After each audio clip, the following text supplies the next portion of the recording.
The radio starts screwing up again, and the only thing I think of is I'm gonna have to use a dedicated different computer to do ft8, like I used to do before, because this stupid thing here keeps trying to do all sorts of weird stuff and reassign. Boy, what's that? Oh, it's pulling up something for the keyboard. It just keeps trying to reassign like my sound card. So what I did was I had ft8 open and I went and turned the radio off, and that fucked it all up. So then I tried to do all this other stuff. So finally what I did was I turned the radio off, I turned the computer off, I plugged the radio back in, turned the computer back on. So far it's probably okay. But what it does is it flashes the TX light every time you turn the radio on when it's hooked to the computer. And so I don't know what the deal is there. Let's go open our software and see if it'll work. I'm just really frustrated because this has like been happening a lot, and it's annoying. Alright, we'll enable TX. Okay. And let's see if it works. So if something happens, the radio gets turned off while this software is up and running, it screws the whole thing up. And you could come in and try and do whatever the hell you want, and as soon as you put it in USB from data, it keys the radio and flashes the TX light.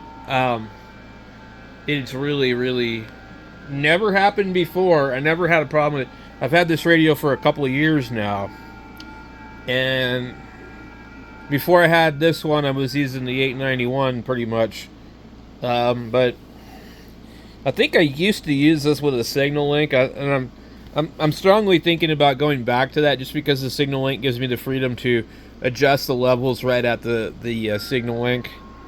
I really don't like using the sound card in this radio at all.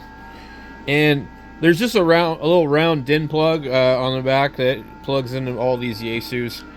But boy, this thing is just driving me nuts. We'll see what kind of DX we can get. I've kind of screwed off the whole entire day with microphones and stuff like that. I think I got all the microphones working. I need some more 4-pin connectors, I guess. I need some more 9-volt batteries. Let's take a look at our... it's annoying it with multiple monitors. Like, it never opens up all my stuff. We gotta go... what it's doing is it's opening the page here. I gotta go in. It used to be I had Firefox to where it would automatically restore the previous session. So see, I restored it. Now I can paste it into my logbook. BE3BEE. See how they don't have their address on there? That's how the United States needs to do it. We do not need our address on here, dude. There's no fucking way you need my address.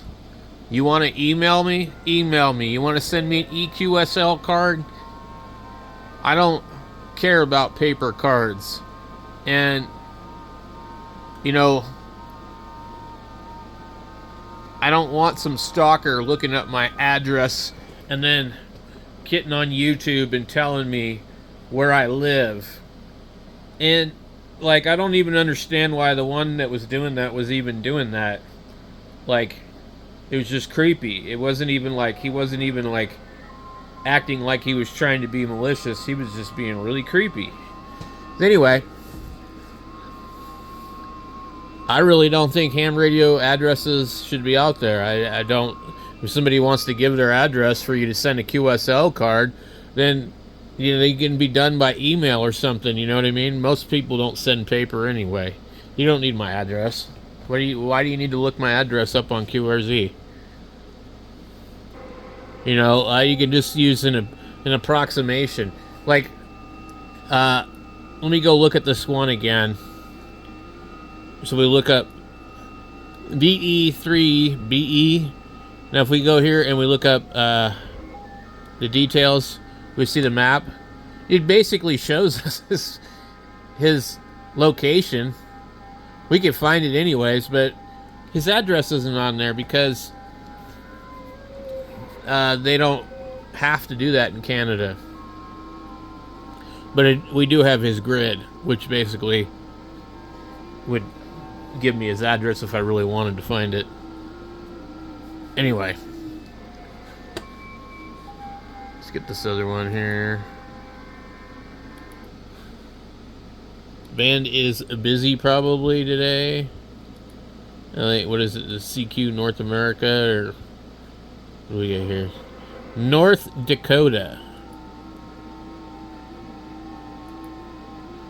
So it's working again, but you know, it's annoying that it always screws up.